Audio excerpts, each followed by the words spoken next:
Hello everyone, स्वागत है आपका एक और नए सेशन के अंदर। अभी तक हम 5 चैप्टर का स्ट्रक्चर समझ चुके हैं, चैप्टर का कोर समझ चुके हैं कि चैप्टर क्या कहना चाहते हैं इंडियन इकोनॉमी के अंदर। तो आज हम स्टार्ट करने वाले हैं चैप्टर नंबर 6 और स्टार्ट करते हैं बिना किसी देरी के। तो देखिए चैप्टर नंबर 6 का हमारा नाम क्या है? चैप्टर नंबर 6 है हमारा रूरल डेवलपमेंट। ठीक है ना, रूरल एरिया मतलब गांव का एरिया, उनको हमको क्या करना है? डेवलप करना है।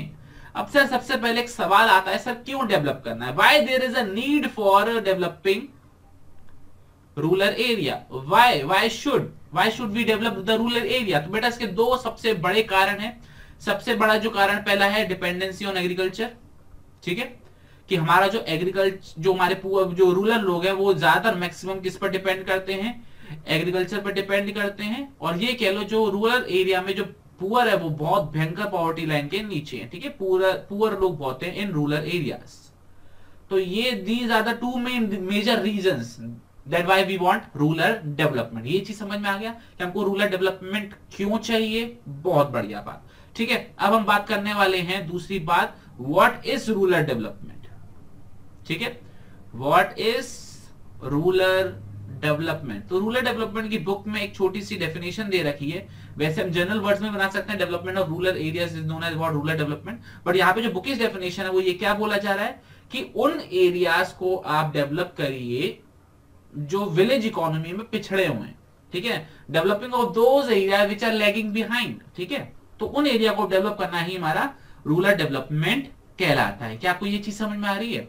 पहला सवाल क्या था, क्यों रूरल डेवलपमेंट करना चाहिए। दूसरा सवाल है क्यों, मतलब व्हाट इज रूरल डेवलपमेंट। ठीक है, अब यहां पर एक तीसरा सवाल और आता है, वो आता है हमारे चैलेंजेस।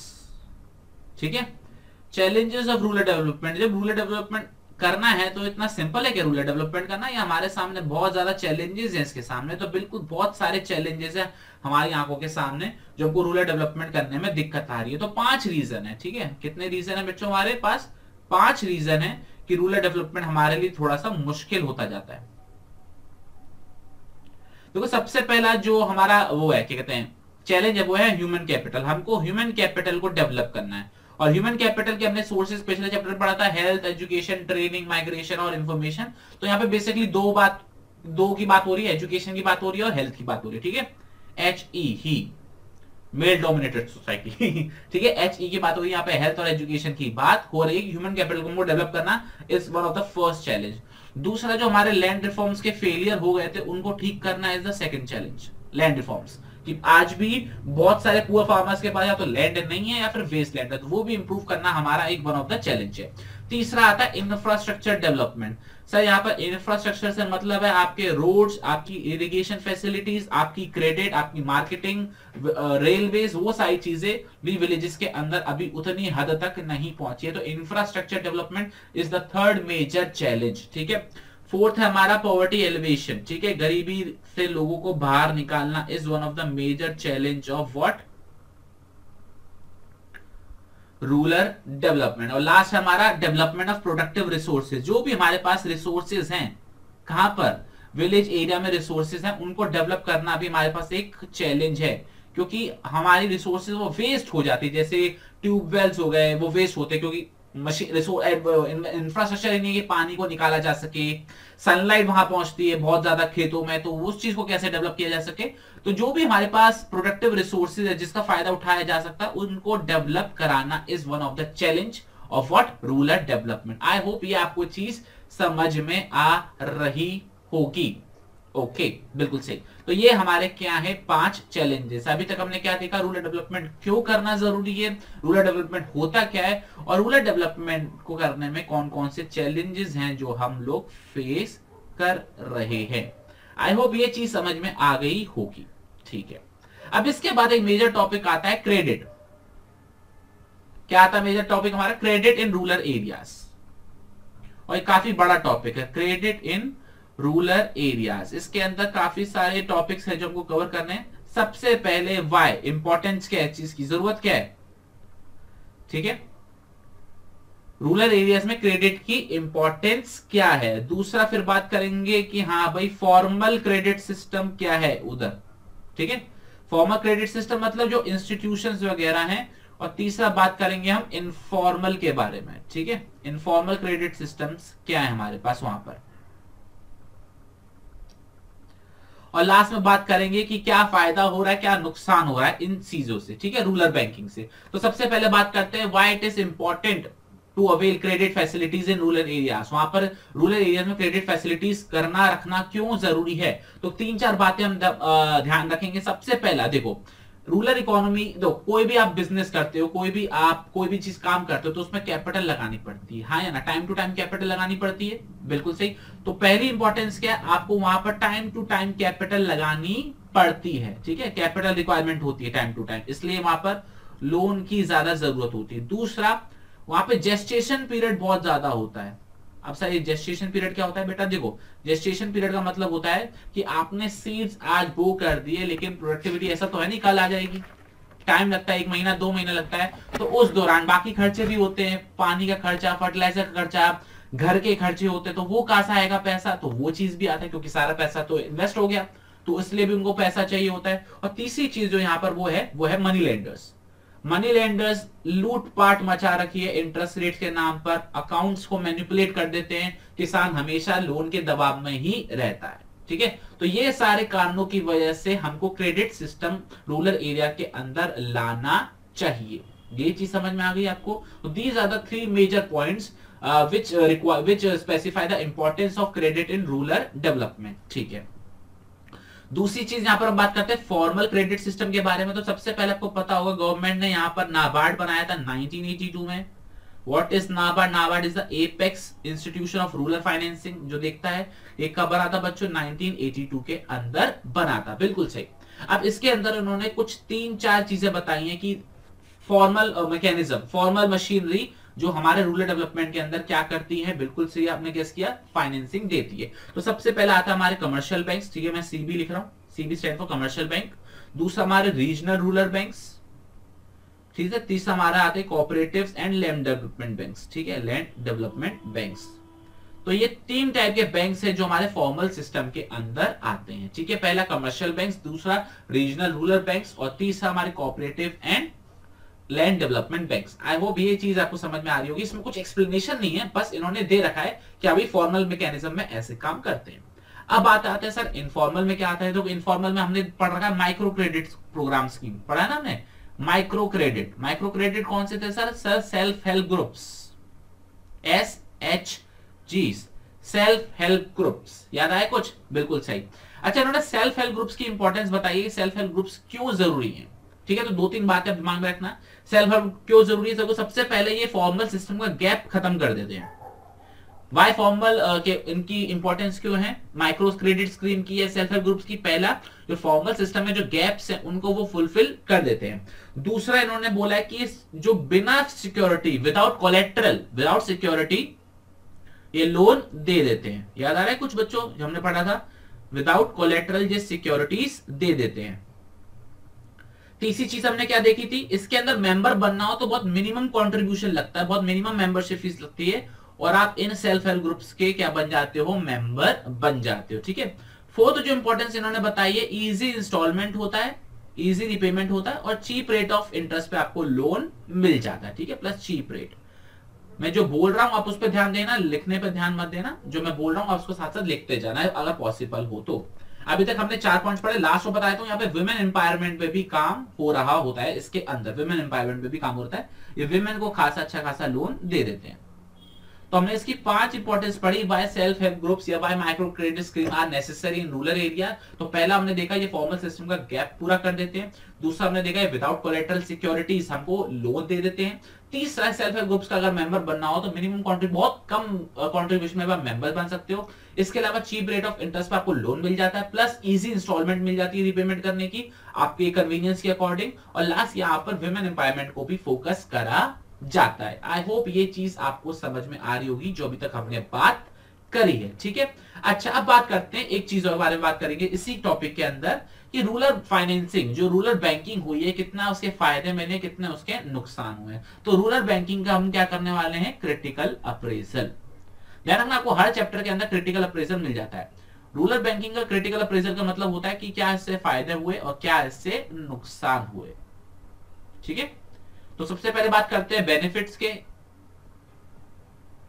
तो पहला बेनिफिट है, आपको याद रखना है हमारा OIE, ठीक है, आउटपुट, एम्प्लॉयमेंट और इनकम।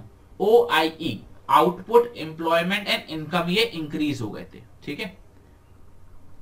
फुल फॉर्म लिखना, फुल फॉर्म लिख लो, लेकिन ध्यान रखना पहला बेनिफिट क्या था, लोगों के आउटपुट, लोगों की इनकम और एम्प्लॉयमेंट जनरेशन इंक्रीज हो गया था, पहला बेनिफिट। दूसरा बेनिफिट क्या था, क्रेडिट मिलने लग गया था, या ये कह लो लोन मिलने लग गए थे, क्रेडिट फैसिलिटीज इंक्रीज हो गई थी। और तीसरा ये था, प्रोडक्शन बढ़ गया था तो बफर स्टॉक क्रिएट हो गया था। बफर स्टॉक का मतलब क्या होता है, इन केस अगर कभी दिक्कत आती, शॉर्टेज होती है, तो हमारे पास सरप्लस जो अनाज था वो पड़ा हुआ था। तो these are the 3 benefits of rural financing system. पहला, आउटपुट, इनकम और एम्प्लॉयमेंट इंक्रीज हुआ था। दूसरा, क्रेडिट फैसिलिटीज या लोन फैसिलिटीज इंक्रीज हो गई थी। और तीसरा, बफर स्टॉक क्रिएट हो गया था, मतलब वी वर सेल्फ सफिशिएंट, ठीक है। अब इसकी कुछ कमियां भी रही थी बच्चों, हाँ बिल्कुल अच्छे से रही थी। लिमिटेशंस की भी बारे में बात कर लेते हैं हम इसमें, ठीक है। तो लिमिटेशंस क्या रही थी, सबसे पहला ये डिपॉजिट मोबिलाइजेशन क्रिएट नहीं कर पाए थे, failed to create deposit mobilisation. अब बात आती है सर ये पॉइंट का मतलब क्या है, डिपॉजिट मोबिलाइजेशन। तो डिपॉजिट मोबिलाइजेशन का मतलब होता है कि आपने कंट्रीब्यूशन तो ले लिया मेंबर्स से, लेकिन सही जगह लोन नहीं दिया। सही जगह इन द सेंस जो पैसा लौटा दे या जो पैसे का सही इस्तेमाल करे, उसको आपने लोन नहीं दिया। तो सबसे पहला ये था कि आपने पैसा तो सही जगह से ले लिया, आपने मेंबर से कंट्रीब्यूशन करा लिया, लेकिन जब लोन बांटने की बारी आई तो आपने उसको सही जगह पर यूटिलाइज नहीं किया। वो चीज यहां पर बात हो रही है, ठीक है। ये क्लियर हो गया, ओके। तो डिपॉजिट मोबिलाइजेशन में थोड़ी सी दिक्कत आई। दूसरी चीज यहां पर जो आता है वो डिफॉल्ट रेट बहुत ज्यादा हो गया। डिफॉल्ट रेट का मतलब क्या है, जो रिटर्न था, जो लोन को रिटर्न करना था, वो थोड़ा सा प्रॉब्लमेटिक हो गया, वो उन्होंने अच्छे से रिटर्न नहीं किया, ठीक है। तीसरा यहां पर हम बात करेंगे, जो रूरल बैंकिंग थी वो रिफॉर्म्स के बाद थोड़ी सी पीछे हट गई। रूरल बैंकिंग बैक सीट पर आ गई आफ्टर रिफॉर्म्स। कहने का मतलब ये बेटा, जब रिफॉर्म्स आए थे तो कमर्शियलाइजेशन बहुत ज्यादा बढ़ गया था, इन द सेंस इंडस्ट्रीज ज्यादा सेटअप होने लगी थी, तो रूरल एरिया एक तरीके से पिछड़ गया था। अगर आपने पिछले चैप्टर को रिवाइज कराओ, हमारा एलपीजी चैप्टर को, तो इन्होंने क्या बोला था, एलपीजी का असर क्या पड़ता है एग्रीकल्चर सेक्टर में। एग्रीकल्चर सेक्टर से जो इन्वेस्टमेंट थी वो इनएडिक्वेट थी, मतलब लोग इंडस्ट्रीज की तरफ या सर्विस सेक्टर की तरफ चले गए थे। तो ये कहने का मतलब रूरल बैंक जो बैंकिंग थी वो रिफॉर्म्स के बाद, आफ्टर रिफॉर्म, मैं ब्रैकेट में रिफॉर्म्स लिखे, रिफॉर्म्स के बाद बैक सीट पर चले गई थी। ये चीज क्लियर हो गया, बहुत अच्छी बात। अच्छा, लास्ट में इन्होंने कुछ उपाय भी, सजेशंस भी दिए कि कैसे इंप्रूव किया जा सकता है। तो उन्होंने 2 सजेशन दिए। सबसे पहला सजेशन क्या दिया है, आप बोरोवर्स के संग रिलेशनशिप बनाओ। बोरोवर्स के संग आप रिलेशनशिप बनाओ, सिर्फ लोन दे ले माने मत बनो। ऐसा इन्होंने क्यों बोला, क्योंकि डिफॉल्ट रेट्स बहुत ज्यादा हाई हो गए थे। डिफॉल्ट रेट का मतलब जा नहीं दे रहा पैसे, तो अगर आप रिलेशनशिप बिल्ड करोगे तो वो पैसा आपको देगा। अगर आप सिर्फ बोलोगे ना मुझे पैसे दे, तो वो पैसा नहीं लौटाएगा, ठीक है, ये समझ रहे हो। तो आप सिर्फ लेंडर मत बनो, आप एक रिलेशनशिप स्टेब्लिश करो बोरोवर के संग। और दूसरा उनको बोला कि आप लोगों को सिखाओ, क्या सिखाओ, कि how to effectively use, how to efficiently use the financial resources. ये बातें उनको समझाने के लिए बोली गई थी। Efficient utilisation of financial resources, ठीक है, ये चीज उनको सिखाने के लिए बोली गई थी। ये चीज क्लियर हो गया। तो अभी मैं 1 मिनट लगा के पूरा रिवाइज कराता हूं कि हमने क्या देखा। सबसे पहले हमने देखा रूरल डेवलपमेंट क्यों करना चाहिए, वाई रूरल डेवलपमेंट, दूसरा क्या होता है रूरल डेवलपमेंट। उसके बाद हमने चैलेंजेस देखे, तो 5 चैलेंजेस हमारे सामने, ह्यूमन कैपिटल फॉर्मेशन बनाना, land reform, infrastructure, poverty alleviation और प्रोडक्टिव रिसोर्स डेवलपमेंट। उसके बाद हमने क्रेडिट के बारे में बात करी। तो क्रेडिट की इंपॉर्टेंस क्या है, सबसे पहला कैपिटल चाहिए होता है बार बार, जेस्टेशन पीरियड बहुत लंबा होता है तो खर्चे करने के लिए पैसा चाहिए होता है। तीसरा, मनी लेंडर्स की वजह से वो हाई रेट ऑफ इंटरेस्ट में रहते हैं, मैनिपुलेशन ऑफ अकाउंट्स रहते हैं, इस वजह से। फॉर्मल सिस्टम के अंदर उन्होंने नाबार्ड लेकर आए 1982 के अंदर, उसके अंदर 3 मैकेनिज्म बनाए उन्होंने, commercial bank, regional rural banks और हमारे cooperative and land development banks.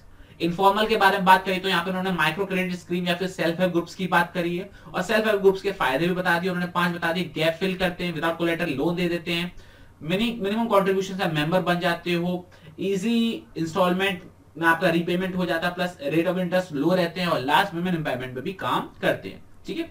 इसके बाद हमने क्या देखा बच्चों, रूरल बैंकिंग के फायदे क्या थे, नुकसान क्या रहे। फायदा क्या था, आउटपुट, एम्प्लॉयमेंट और इनकम इंक्रीज हुए, क्रेडिट फैसिलिटीज बढ़ गई, बफर स्टॉक क्रिएट हो गया। लिमिटेशंस क्या है, डिपॉजिट मोबिलाइजेशन नहीं ला पाए, सही जगह लोन नहीं बांटा। दूसरा, डिफॉल्ट रेट्स बहुत हाई हो गए, मतलब लोग रीपे नहीं कर रहे थे। और तीसरा, रूरल बैंकिंग बैकसीट पर आ गया था आफ्टर रिफॉर्म्स। सजेशंस क्या रहे, बोरोवर्स को बोला गया कि आप लेंडर्स को बोला गया बोरोवर्स के संग आप रिलेशनशिप बिल्ड करो। और दूसरा यहाँ पर क्या हुआ कि आप उनमें एक हैबिट डेवलप करो कि they should effectively efficiently utilise the financial resources. I hope अभी तक आपको चैप्टर का स्ट्रक्चर समझ में आ रहा होगा। All good. अब बात करने वाले हैं हम मार्केटिंग के बारे में, एग्रीकल्चर मार्केट सिस्टम के बारे में बात करने वाले हैं। एग्रीकल्चर मार्केट सिस्टम के बारे में बात करने वाले हैं। इस पर्टिकुलर टॉपिक से 5 मेजर क्वेश्चंस बनते हैं। इस पर्टिकुलर टॉपिक से 5 मेजर क्वेश्चन बनते हैं। सबसे पहला सवाल बनता है, what is agriculture marketing? What is agricultural marketing? ठीक है, ये एक सवाल बनता है। तो ध्यान रखना, एग्रीकल्चर मार्केटिंग का एक अच्छा सा कीवर्ड बता रहा हूं, ASP TP GD। क्या लिखा मैंने? ASP TP GD। तो डेफिनेशन क्या है? It is a process that involves assembling, A for assembling, S for storage, ठीक है, P for processing, T for transportation, P for packaging, G for grading और D for distribution of what? Agriculture commodities across the country. तो ऐसे आप याद रख सकते हो, ASP TP GD, assembling, storage, processing, transportation, packaging, grading and distribution. तो ऐसे आप याद रख सकते हो एग्रीकल्चर मार्केटिंग की डेफिनेशन। और ये 1 मार्क के लिए अच्छी खासी इंपॉर्टेंट डेफिनेशन है, तो आप इसको याद रखिए। तो what do you mean by agriculture marketing? It refers to the process of what? Assembling, storage, processing, transportation, packaging, grading and distribution of agriculture commodities across the country. ये क्लियर हो गया? बहुत बढ़िया बात। अब दूसरी बात आती है, सर एग्रीकल्चर मार्केटिंग क्यों चाहिए? Need for agricultural marketing. तो इन्होंने 3 मेजर रीजंस बताए हैं कि हमको एग्रीकल्चर मार्केटिंग क्यों चाहिए। तो सबसे पहला जो रीजन इन्होंने बताया, जो फार्मर्स थे वो फॉल्टी वेइंग, मतलब गलत वजन तोला जाना या मैनिपुलेशन ऑफ अकाउंट से प्रॉब्लम में थे। मैनिपुलेशन ऑफ अकाउंट्स उनके बहुत ज्यादा होते थे, मैनिपुलेशन ऑफ अकाउंट्स। दूसरा इन्होंने रीजन बताया, उनको लो प्राइस पर सेल करने के लिए फोर्स किया जाता था, क्योंकि और कोई खरीदता नहीं था हाई प्राइस पर, तो उनको फोर्स किया जाता था, ठीक है। और तीसरा मेजर रीजन जो उन्होंने बताया, उनके पास स्टोरेज फैसिलिटीज नहीं थी, और स्टोरेज फैसिलिटीज ना होने के कारण उनका 10% गुड्स जो उन्होंने बनाया वो वैसे ही खराब हो जाता था। तो स्टोरेज फैसिलिटीज की किल्लत थी। तो ये 3 मेजर रीजन थे जो हमारे एग्रीकल्चर मार्केटिंग की नीड को बढ़ा रहे थे। पहला, फोल्टिंग विंग और मैनिपुलेशन ऑफ अकाउंट्स बहुत हो रहे थे। दूसरा, लो प्राइसेस पे सेल करने के लिए मजबूर थे वो। और तीसरा, स्टोरेज फैसिलिटीज नहीं थी, इसलिए उनका 10%, ब्रैकेट में 10% लिख देना, मतलब क्या? जो 10% उनका जो प्रोड्यूस होता था वो वैसे ही खराब हो जाता था, ठीक है।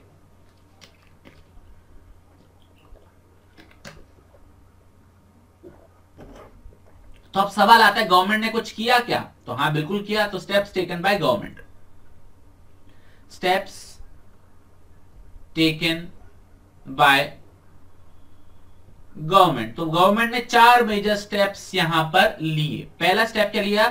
एग्रीकल्चर मार्केट्स को रेगुलेट करना चालू कर दिया, ठीक है। क्या करना चालू कर दिया बच्चों? एग्रीकल्चर मार्केटिंग को, एग्रीकल्चर मार्केट को रेगुलेट करना स्टार्ट कर दिया, जिससे वो ट्रांसपेरेंट काम करवा सके। दूसरा, उन्होंने इंफ्रास्ट्रक्चर डेवलप कराने की कोशिश करी, ठीक है।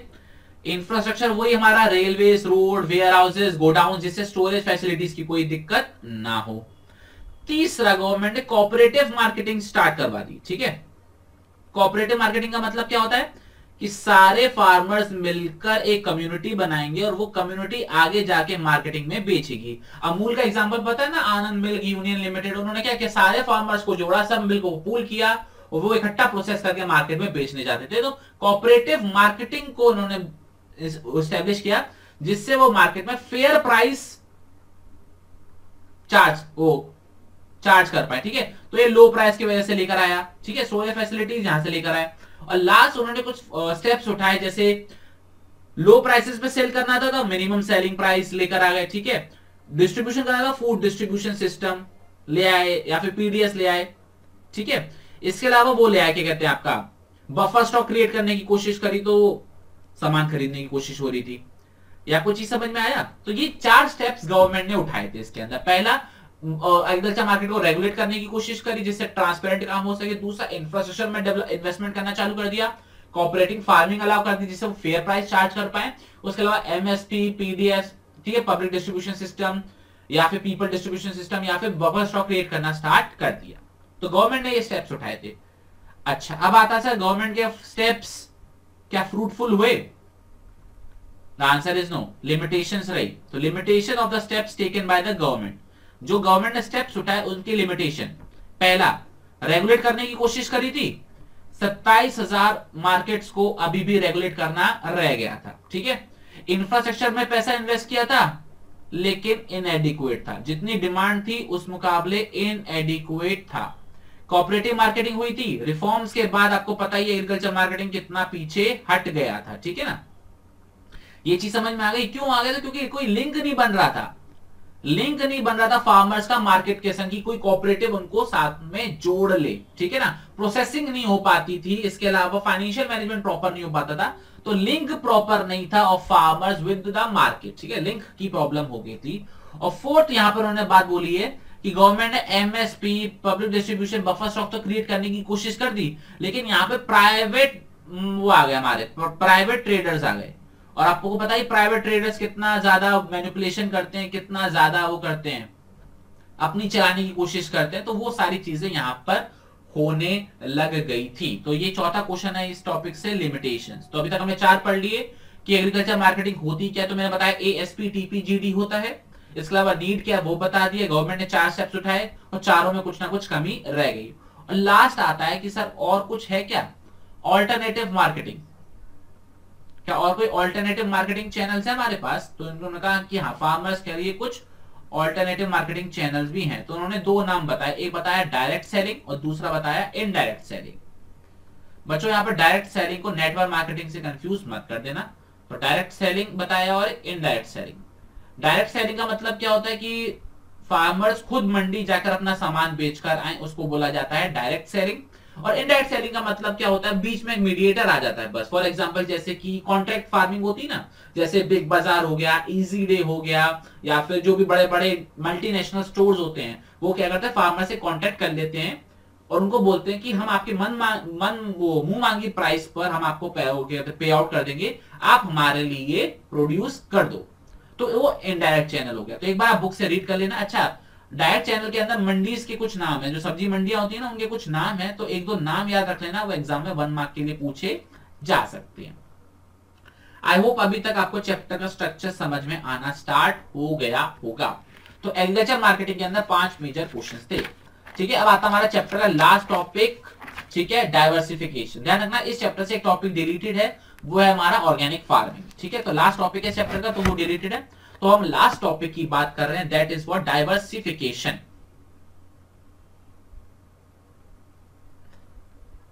और मैं पहले बता रहा हूं, ये चैप्टर सिर्फ आपको स्ट्रक्चर समझाने के लिए, ये कोई समरी वीडियो खास नहीं है, सिर्फ ये आपको चैप्टर का स्ट्रक्चर समझा रही है, चैप्टर में क्या क्या बातें हो रही है। इससे आप मेजर हेडिंग्स तो याद कर लोगे बहुत आराम से, बस अंदर ये हेडिंग्स को आपको 2-4 बार रीड करना पड़ेगा। तो देखो, सबसे पहले यहां पर बात हो रही है कि बच्चों डाइवर्सिफिकेशन होता क्या है, मीनिंग ऑफ डाइवर्सिफिकेशन। तो डाइवर्सिफिकेशन के पॉइंट आपको 2 स्टेप्स में दे रखे हैं। सबसे पहला स्टेप क्या है, क्रॉपिंग पैटर्न चेंज कर दो। दूसरा है कि आप फार्म से नॉन फार्म एक्टिविटी की तरफ चले जाओ, ठीक है। पहला उन्होंने क्या बोला, क्रॉपिंग पैटर्न चेंज कर लो, ठीक है। और दूसरा उन्होंने क्या बोला, फार्म से अलाइड एक्टिविटीज या फिर नॉन फार्म एक्टिविटीज की तरफ चले जाओ, ठीक है। दूसरा वही सवाल था, डाइवर्सिफिकेशन क्यों करना चाहिए, why there is a need for diversification. तो उन्होंने बहुत सारे रीजन है। देखो, सबसे पहला की यही रीजन है कि एग्रीकल्चर पर डिपेंड करने में सबसे ज्यादा क्या है, रिस्क है। There is a greater risk to depend only and solely on agriculture, ठीक है।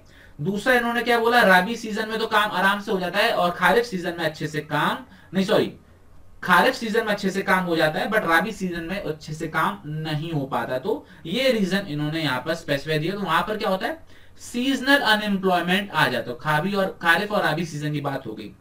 तीसरा इन्होंने क्या बोला कि जरूरत है कि आप ऑल्टरनेटिव एम्प्लॉयमेंट क्रिएट करो। जिससे क्या हो कि वो सिर्फ और सिर्फ इस पर बेस्ड ना हो, सप्लीमेंट्री जो एम्प्लॉयमेंट आपको मिले, अलग अलग सेक्टर में आपको काम मिलना चालू हो जाए।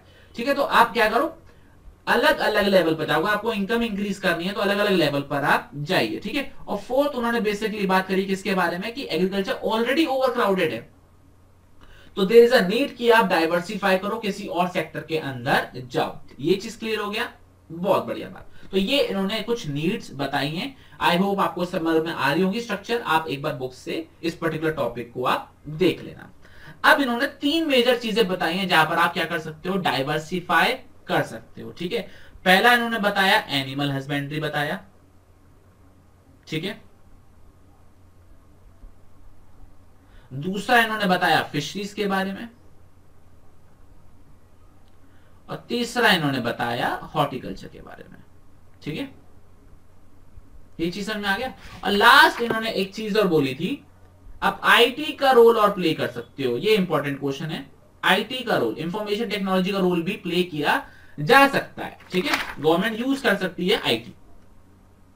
तो एनिमल हस्बेंड्री, फिशरीज, हॉर्टिकल्चर, इस चीज को आपको ध्यान में रखना है। देखो सबसे पहले इन्होंने बताया कि हाँ भाई एनिमल हस्बेंड्री होती क्या है, तो मीनिंग बताया एनिमल हस्बेंड्री का, सिमिलरली वो फिशरीज का मीनिंग बताया है और हॉर्टिकल्चर का मीनिंग इसके अंदर बताया है। ठीक है, इस चीज को आप ध्यान में रखना, मीनिंग।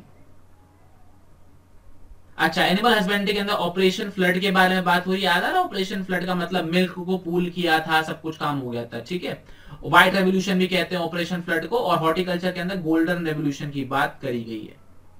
गोल्डन रेवोल्यूशन मतलब क्या है कि आपने हॉर्टिकल्चर का प्रोडक्शन ज्यादा बढ़ा दिया। ठीक है, इसके बाद इन्होंने ये इंपॉर्टेंट बताया कि वाई एनिमल हस्बेंड्री का हमारे इकोनॉमी में कंट्रीब्यूशन कितना है। ठीक है, कि जीडीपी में कितना वो कंट्रीब्यूट कर रहे हैं, ये सारी स्पेसिफिक बात बढ़ रही है कि कितना लाइव स्टॉक है। तो उन्होंने कुछ स्टैट्स दे रखे हैं, दोनों में स्टैट्स दे रखे हैं, फिशरीज में भी स्टैट्स दे रखे हैं कि फिशरीज जीडीपी में कितना कंट्रीब्यूट कर रहा है, इनलैंड फिशरीज में कितना कंट्रीब्यूशन हो रहा है, आउट एक्सपोर्ट वाले में कितना कंट्रीब्यूशन होता है। ये कुछ स्टैट्स इंफॉर्मेशन दे रखे हैं, तो वो एक आपको एक बार रीड कर लेना है। और सेम गोज विद हमारा हॉर्टिकल्चर, कि हॉर्टिकल्चर में उन्होंने स्पेसिफिकली ये बताया कि विमेन ज्यादा इन्वॉल्व होती है हॉर्टिकल्चर के अंदर, और आप क्या कर पाते हो इसके अंदर, अच्छी खासी आप इनकम जनरेट कर सकते हो। तो कुछ इंपॉर्टेंस बताइए, कह दो तीनों के अंदर इंपॉर्टेंस बताइए कि आप अपनी जो एम्प्लॉयमेंट अपॉर्चुनिटीज हैं या जो आपको ऑल्टरनेटिव स्कीम्स मिल जाती हैं पैसा कमाने की, वो सारी चीजें इस पर्टिकुलर टॉपिक के अंदर बताई गई हैं। आपको ये चीज क्लियर हो गया? मैंने इसके अंदर बता दिया ऑपरेशन फ्लड के बारे में बात हो रही है। अच्छा, फिशरीज के अंदर उन्होंने फिशिंग कम्युनिटी की कुछ प्रॉब्लम्स के बारे में बात करी है। फिशिंग कम्युनिटी की क्या होती है? फिशिंग कम्युनिटी जो बात पता है, जो मछलियां लेकर आते हैं मार्ग, पानी नदियों से लेकर आते हैं। पहला क्या, अंडर एम्प्लॉयमेंट है, जितना पैसा हो सकता उतना नहीं मिलता। ठीक है, दूसरा हमारा लो पर कैपिटा अर्निंग, मतलब पर पर्सन बहुत कम पैसा कमाया जाता है। ठीक है, तीसरा लोन में डूबे रहते हैं, उनके पास पैसा उतना होता नहीं है तो लोन में डूबे रहते हैं, पढ़े लिखे ज्यादा वो होते नहीं है। और तीसरा जो चौथा पांचवा सबसे मेजर रीजन है, उनको फिशिंग के अलावा कुछ आता नहीं है, तो दूसरी इंडस्ट्री में जा ही नहीं पाते, क्योंकि उनको सिर्फ फिशिंग ही तो आती है, तो इसलिए वो मूव भी नहीं कर सकते। तो फिशिंग कम्युनिटी की कुछ प्रॉब्लम्स भी इन्होंने बताई। ठीक है, उसकी प्रॉब्लम्स तो ध्यान रखना, ये आपका 3 नंबर में आ सकता है, चाहे तो आ सकता है, देना चाहे तो दे सकते हैं। ठीक है, हॉर्टिकल्चर के बारे में मैंने आपको बता दिया कि हॉर्टिकल्चर की इंपॉर्टेंस क्या है, और वही स्टैट्स, कुछ एक दो स्टैट्स दे रखे हैं कि यहाँ पे जीडीपी में कितना कंट्रीब्यूट करता है। इसके अलावा इस पर्टिकुलर टॉपिक से कुछ खास नहीं है। अच्छा, एक बात और इंपॉर्टेंट, एग्जाम में कभी क्वेश्चन आता है ना, इन पे एक शॉर्ट नोट लिखो, तो एनिमल हस्बेंड्री क्या होती है आपको मीनिंग बताना है, फिशरीज मीनिंग क्या होती है वो बताना है, और हॉर्टिकल्चर का मीनिंग क्या होता है वो बताना है। उसके बाद आपको जनरल पॉइंट्स लिख देने हैं कि एनिमल हस्बेंड्री है तो एनिमल से रिलेटेड आपको फूड, फ्यूल, ट्रांसपोर्टेशन मिल जाता है। हॉर्टिकल्चर की बात करो तो आपको इनकम, वुमेन को इनकम मिल जाती है। फिशरी से तो आपकी फूड रिक्वायरमेंट पूरी हो जाती है। तो आपको ये जनरल चीजें इसके अंदर लिख देनी है। ये चीज क्लियर हो गया? ध्यान रखना, टॉपिक से रिलेटेड होनी चाहिए। अगर आपको एनिमल हस्बेंड्री है तो एनिमल हस्बेंड्री से रिलेटेड कुछ बोल दो आप, कि आप जो मैंने आपको जैसे बताया, आपकी income, food security, transportation, nutrition, ये सारी चीजें आपकी पूरी हो जाती हैं। प्लस इसका डेयरी सेक्टर पे कितना फर्क पड़ गया, मिल्क प्रोडक्शन, ऑपरेशन फ्लड आ गया, तो ये सारी चीजें आप इसके अंदर लिख दोगे तो आपको बहुत अच्छे से आ जाएगा। अच्छा, फिशरीज के अंदर टॉपिक है कि फिश प्रोड्यूसिंग स्टेट्स, तो 1 मार्क पे क्वेश्चन आ सकता है, what are the major fish producing states, तो वो आप याद रख लेना, मेजर फिश प्रोड्यूसिंग स्टेट्स। तो ये एक बार आप चीज एक बार नोट कर लेना और एक बार रीड कर लेना। इतना ज्यादा स्टैट्स रीड करने की जरूरत नहीं है, तो इतना डिटेल में वो पूछेंगे भी नहीं, तो आपको बस एक ऊपर ऊपर से एक ओवरव्यू पता होना चाहिए, ठीक है। और लास्ट में इन्होंने, इस टॉपिक के लास्ट में इन्होंने कुछ कंक्लूजन दिए हैं, कुछ सजेशंस दिए हैं कि कैसे हम एनिमल हस्बेंड्री को, फिशरीज को, हॉर्टिकल्चर को इंप्रूव कर सकते हैं। जैसे एनिमल हस्बेंड्री के लिए उन्होंने बोला कि हम वेटनरी केयर अच्छे से अगर करें तो जो प्रोड्यूस होगा वो और भी ज्यादा अच्छा हो सकता है, क्रेडिट फैसिलिटी अच्छी करें। फिशरीज के लिए उन्होंने बोला कि आप ओवर फिशिंग ना करें, प्लस पॉल्यूशन को कंट्रोल करें, तो फिशिंग कम्युनिटी भी थोड़ी सी सुधर जाएगी। और हॉर्टिकल्चर के लिए उन्होंने स्पेसिफिक 2-3 बातें बोली, मैं आपको रीड करके बता देता हूं कि हॉर्टिकल्चर के उन्होंने बताया कि आपको इंफ्रास्ट्रक्चर में इन्वेस्टमेंट कर दो आप वहां पर, तो काफी ज्यादा उनको फायदा पहुंच जाएगा। आई होप आपको स्ट्रक्चर समझ में आ रहा होगा। ध्यान रखना आपको इसी तरीके से, जैसे सेशन एंड हो, आपने अगर चार्ट बना लिया तो बहुत अच्छी बात है, चार्ट नहीं बना तो बना लेना। आपको जब आपके सामने जब चार्ट होता है ना, तो आप क्या कर पाते हो, चैप्टर को रिलेट कर पाते हो, उसके बाद आपको पता है कि चैप्टर मुझे ये पढ़ना है, तो आपको याद रहता है, तो यहां से लर्निंग आपकी बहुत इजी हो जाएगी, ठीक है। और लास्ट बात करते हैं आईटी की। तो ध्यान रखना एनसीईआरटी के ऊपर एक पर्टिकुलर क्वेश्चन दे रखा है एनसीईआरटी के पीछे में कि IT can play a crucial role, ठीक है, in achieving sustainable development, explain why या हाउ। तो वो सारी चीजें आप इसके अंदर लिख सकते हो। इसके अंदर 4-5 पॉइंट्स हैं, वो आपको बता देना कि देखो आईटी आप प्रेडिक्ट कर सकते हो कि कहां पर इनसिक्योरिटी होने वाली है, कहां पर फूड कम होने वाला है आईटी की मदद से। उसके अलावा आप ये बता सकते हो कि कब सॉइल खराब होती है, कब सॉइल खराब नहीं होती है। इसके अलावा बता सकते हो कब वेदर चेंज होने वाला है, कब प्राइस में फ्लक्चुएशन आने वाला है, ये सारी चीजें मेजर करी जा सकती है। और इसके अलावा आपकी नॉलेज तो एनहेंस होती है, क्रिएटिविटी भी एनहेंस हो जाती है ड्यू टू टेक्नोलॉजी, ठीक है। और लास्ट टॉपिक था ऑर्गेनिक फार्मिंग, इस चैप्टर से वो हो चुका है हमारा डिलीट, ठीक है। भरोसा ना हो तो एक बार डिलीटेड टॉपिक्स में देख लेना, ऑर्गेनिक फार्मिंग का टॉपिक पूरा ही डिलीट हो चुका है। तो that's it for the today's session. Chapter number 6 भी हमारा होता है, स्ट्रक्चर पूरा रिवाइज होता है, ठीक है। एक बार आप थॉरली इसको रीडिंग कर लेना। तो बस अपना ख्याल रखिए, अपने घर वालों का ख्याल रखिए। जैसे मैंने वीडियो की स्टार्टिंग में आपसे बोला था, नहीं बोला तो अभी दोबारा बोल देता हूं कि आगे आपके घर में अगर कोई मेंबर है जो बाहर बिजनेस करने जाता है, जॉब करने चाहता है, तो कोशिश करिए घर में उनको एक अलग कमरा दे दीजिए। उनसे बोलिए कि प्लीज जब तक कुछ सिचुएशन नॉर्मल नहीं होता है तो आप दूसरे कमरे में रहिए। फिजिकल दूरी अब घर वालों से थोड़ा मेंटेन करके लगनी चाहिए, क्योंकि जान है तो जान है, सीरियसली, ठीक है। पूरा फैमिली आजकल जा रही है ऊपर, तो इस चीज का आप ख्याल रखिए, ठीक है। तो जय हिंद, जय भारत। डराने का मेरा मन नहीं था, बट बताना मेरा फर्ज था, ठीक है। आपसे मुलाकात होगी अगले एपिसोड के अंदर जिंदा है, तो बाय बाय।